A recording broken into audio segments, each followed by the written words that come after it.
ಗ್ರಾಮೀಣ home foods Pavagada ಪಟ್ಟಣದ ಬಳ್ಳಾರಿ ರಸ್ತೆ ಮಾರ್ಗದ ಸುದರ್ಶನ್ ಕ್ಲಾಸ್ ಸೆಂಟರ್ ಪಕ್ಕ ಉಪ್ಪಿನಕಾಯಿ ಚಟ್ನಿ ಪುಡಿ ಮನೆಗೆ ಬೇಕಾದ ತಿಂಡಿ ತಿನಿಸುಗಳು ಬಹು ಮುಖ್ಯವಾಗಿ ಆಂಧ್ರದಲ್ಲಿ ಮಾತ್ರ ಸಿಗುವ ಪೂತೈಕೆಗಳು ಮಾರಾಟ ಮಾಡಲಾಗುತ್ತದೆ. ಬನ್ನಿ, ಹಿಂದೆ ಭೇಟಿ ನೀಡಿ ಅತ್ಯಂತ ಕಡಿಮೆ ದರದಲ್ಲಿ ಎಲ್ಲ ತಿಂಡಿ ತಿನಿಸುಗಳು ದೊರೆಯುತ್ತವೆ.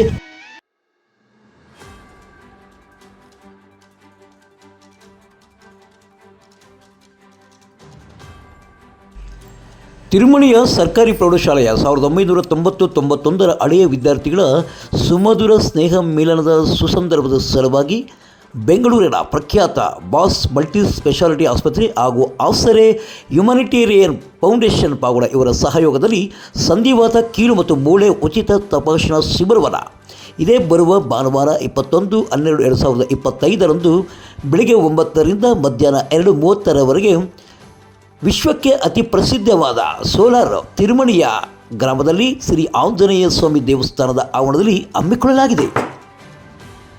ಇನ್ನು ಈ ಒಂದು ಶಿಬಿರದಲ್ಲಿ ಆಂಧ್ರದ ಪ್ರಕೃತಿ ವನ ವ್ಯವಸ್ಥಾಪಕರಾದ ಶ್ರೀ MUVC ಪ್ರಸಾದ್ ಅವರಿಂದ ನಮ್ಮ ಪ್ರಕೃತಿ, ನಮ್ಮ ಆರೋಗ್ಯ, ನಮ್ಮ ಆಹಾರದ ಬಗ್ಗೆ ವಿಶೇಷ ಚರ್ಚಾಗೋಷ್ಠಿಯನ್ನು ಸಹ ಏರ್ಪಡಿಸಲಾಗಿದೆ. ಇನ್ಯಾಕೆ ತಡ, ಬನ್ನಿ ಈ ಒಂದು ಸಂಧಿವಾತ, ಕೀಲು ಮತ್ತು ಮೂಳೆ ಉಚಿತ ತಪಾಸಣಾ ಶಿಬಿರಕ್ಕೆ ಆಗಮಿಸುವವರಿಗೆ ಉಚಿತವಾಗಿ ಸಲಕರಣೆಗಳು ಮತ್ತು ಔಷಧಗಳನ್ನು ಸಹ ನೀಡಲಾಗುತ್ತದೆ.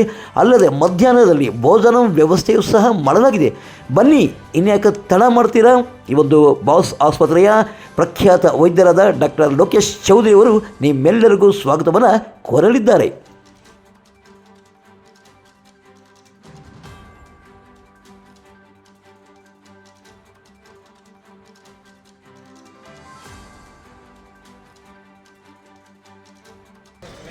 ಇನ್ನೇನು ನಾಗರಮಡಿಕೆ ಅಂತ್ಯ ಸುಬ್ರಹ್ಮಣ್ಯ ಸ್ವಾಮಿಯ ಜಾತ್ರಾ ಮಹೋತ್ಸವ ಪ್ರಾರಂಭ ಆಗೇ ಬಿಡ್ತು. 24ರಿಂದ 12 ದಿನಗಳ ಕಾಲ ನಡೆಯುವ ಈ ಒಂದು ಜಾತ್ರಾ ಮಹೋತ್ಸವಕ್ಕೆ ಈಗಾಗಲೇ ಈ ಒಂದು ಮುಜರಾಯಿ ಇಲಾಖೆಯಿಂದ ಎಲ್ಲ ವ್ಯವಸ್ಥೆಯನ್ನು ಮಾಡಲಾಗಿದೆ ಮತ್ತು ಅಂಗಡಿ ಸುಂಕಗಳನ್ನು ಹರಾಜು ಪ್ರಕ್ರಿಯೆಯನ್ನು ಸಹ ಮಾಡಲಾಗಿದೆ. ಆದರೆ ಅಧಿಕಾರಿಗಳ ಎಡವಟ್ಟಿನಿಂದ ಈ ಒಂದು ದೇವಸ್ಥಾನದ ಸುತ್ತಮುತ್ತ ಮತ್ತು ಸಮುದಾಯಗಳ ಸುತ್ತಮುತ್ತ ತ್ಯಾಜ್ಯ ವಿಲೇವಾರಿ ಆಗದೆ ಗಬ್ಬು ವಾಸನೆ ಬೀರ್ತಾ ಇದೆ. ಪ್ಲಾಸ್ಟಿಕ್ ತ್ಯಾಜ್ಯ, ಪ್ಲಾಸ್ಟಿಕ್ ಬಾಟಲ್ಗಳು ಎಲ್ಲಂದರೆ ಅಲ್ಲೇ ಬಿದ್ದು ಅಸ್ವಚ್ಛತೆಯಿಂದ ಕೂಡಿದೆ. ಇವೆಲ್ಲ ನಮ್ಮ ಅಧಿಕಾರಿಗಳ ಕಣ್ಣಿಗೆ ಕಾಣಲಿವೆ ಎಂದು ನಮ್ಮ ಭಕ್ತರು ದೇವಸ್ಥಾನದ ಅದರ ಮುಜರಾಯಿ ಅಧಿಕಾರಿಗಳ ವಿರುದ್ಧ ಆಕ್ರೋಶವನ್ನು ಹೊರಹಾಕ್ತಾ ಇದ್ದಾರೆ. ಉಪಯೋಗಿಸ್ತಕ್ಕಂಥ ಖಾಲಿ ಬಾಟಲ್ಗಳು ಒಂದು ಚೀಲದಲ್ಲಿ ತುಂಬಿ ಇಲ್ಲೇ ಬಿಸಾಕಿರ್ತಕ್ಕಂಥ ದೃಶ್ಯವನ್ನು ತಾವೀಗ ನೋಡ್ಬೋದು.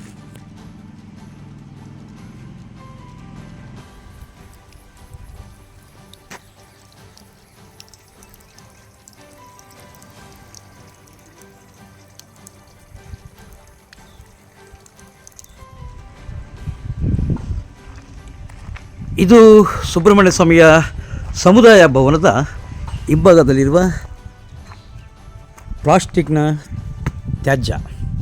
ಬಹುಶಃ ಈ ಒಂದು ಸಮುದಾಯ ಭವನವನ್ನು ಮದುವೆಗಳಿಗೆ ಬಾಡಿಗೆ ಕೊಡ್ತಾ ಇದ್ದಾರೆ. ಆ ಬಾಡಿಗೆ ಕೊಟ್ಟಂಥ ಸಂದರ್ಭದಲ್ಲಿ ಮದುವೆಗಳಿಂದ ತ್ಯಾಜ್ಯವನ್ನು ತಂದು ಸುರಿದು ಇಲ್ಲಿ ಹಾಕ್ತಾಯಿದ್ದಾರೆ. ತಾವು ನೋಡ್ಬೋದು, ಪ್ಲಾಸ್ಟಿಕ್ ಬಾಟಲ್ಗಳು, ಪ್ಲಾಸ್ಟಿಕ್ ಕವರ್ಗಳು, ಊಟ ಮಾಡಿದ ಎಲೆಗಳು ಒಂದು ದೊಡ್ಡ ರಾಶಿಯಾಗಿ ತಿಪ್ಪೆಗುಂಡಿಯಾಗಿದೆ.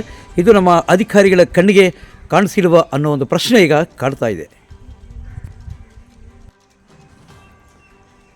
ದೇವಸ್ಥಾನದ ಮುಂಭಾಗದಲ್ಲಿ ಚರಂಡಿ ನೀರಿನಿಂದ ಕೊಚ್ಚೆ ನಾರುತ್ತಿರುವ ದೃಶ್ಯವನ್ನು ತಾವೀಗ ಕಾಣಬಹುದು. ನೋಡಿ, ಈ ಒಂದು ದೇವಸ್ಥಾನದ ಮುಂಭಾಗದಲ್ಲಿರ್ತಕ್ಕಂಥ ಒಂದು ಚರಂಡಿ ನೀರನ್ನ ಸರಾಗವಾಗಿ ಸಾಗಲು ಸ್ವಚ್ಛತೆ ಮಾಡಿಲ್ಲ. ತಾವೀಗ ಕಾಣಬಹುದು, ಒಂದು ನೀರು, ಚರಂಡಿಯ ನೀರು ನಿಂತು ಕೊಚ್ಚೆಯಿಂದ ಮಾರ್ಪಟ್ಟಿರೋದು.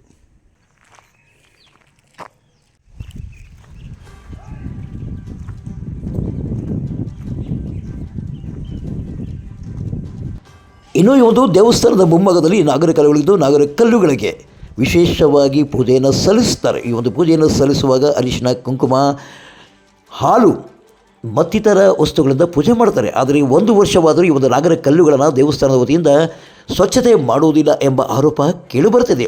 ಅಲ್ಲದೆ ಈ ಒಂದು ದೇವಸ್ಥಾನದ ಮುಂಭಾಗದಲ್ಲಿರುವ ಈ ನಾಗರ ಕಲ್ಲುಗಳಿಗೆ ಕಾಂಪೌಂಡನ್ನು ಹಾಕಿದ್ದು ಈಗಾಗಲೇ ಭಕ್ತರು ಪ್ರತಿಷ್ಠಾಪಿಸೋದ್ರಿಂದ ತುಂಬೋಗಿದೆ. ಉಳಿದ ಜಾಗ ಮುಂದುಗಡೆ ಒಂದು ಸೈಟ್ ಇದೆ, ಅದರ ಪಾಯ ಹಾಕಿದೆ. ಈ ಒಂದು ಪಾಯ ಮುಂದುಗಡೆಯೂ ಸಹ ಈಗಾಗಲೇ ಈ ಒಂದು ನಾಗರ ಕಲ್ಲುಗಳನ್ನು ಪ್ರತಿಷ್ಠಾಪನೆ ಮಾಡ್ತಾ ಇದ್ದಾರೆ. ಈ ಒಂದು ಸ್ಥಳದಲ್ಲೂ ಸಹ ಕಾಂಪೌಂಡ್ ನಿರ್ಮಾಣ ಮಾಡಿ ಭಕ್ತರಿಗೆ ಪ್ರತಿಷ್ಠಾಪನೆ ಮಾಡಲು ಅನುಕೂಲ ಮಾಡಿಕೊಡಬೇಕೆಂಬ ಮಾತುಗಳು ಸಹ ಈಗ ಕೇಳಿಬರುತ್ತಿವೆ.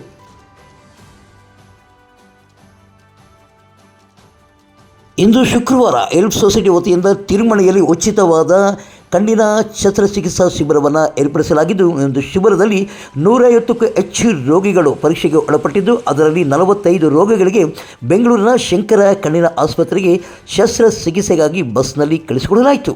ಈ ವೇಳೆ ಎಲ್ಪ್ ಸೊಸೈಟಿಯ ಅಧ್ಯಕ್ಷರಾದಂಥ ಮರಂ ಶಶಿಕರಣ್, ತಿರುಮಣಿಯ ಮುಖಂಡರಾದ ಅರುಣಪ್ಪ, ವೆಂಕಟರಮಣಪ್ಪ, ಶಂಕರ ಆಸ್ಪತ್ರೆ ವೈದ್ಯರಾದ ಮನ್ಮಿತ್ ಶ್ರುತಿ, ಸಂಯೋಜಕರಾದ ಹರೀಶ್, ಆಟೋ ಚಾಲಕರ ಸಂಘದ ಅಧ್ಯಕ್ಷ ಬೇಕರಿ ನಾಗರಾಜ್ ಮತ್ತಿತರರು ಉಪಸ್ಥಿತರಿದ್ದರು. ಪಾವಗಡ ತಾಲೂಕಿನ ತಾಜಾ ಸುದ್ದಿಗಳಿಗಾಗಿ ನಮ್ಮ ಚಾನಲನ್ನು ಪಾವಗಡ ಪವರ್ ನ್ಯೂಸ್ ಎಂದು ಟೈಪ್ ಮಾಡಿ, ಸಬ್ಸ್ಕ್ರೈಬ್ ಮಾಡಿ, ಜಾಹೀರಾತು ನೀಡಿ ಪ್ರೋತ್ಸಾಹಿಸಿ, ಶೇರ್ ಮಾಡಿ, ಲೈಕ್ ಮಾಡಿ. ನಾನು ನಿಮ್ಮ ಸತ್ಯಾಲೋಕೆ ಸಂಪಾದಕರು, ಪಾವಗಡ ಪವರ್ ನ್ಯೂಸ್.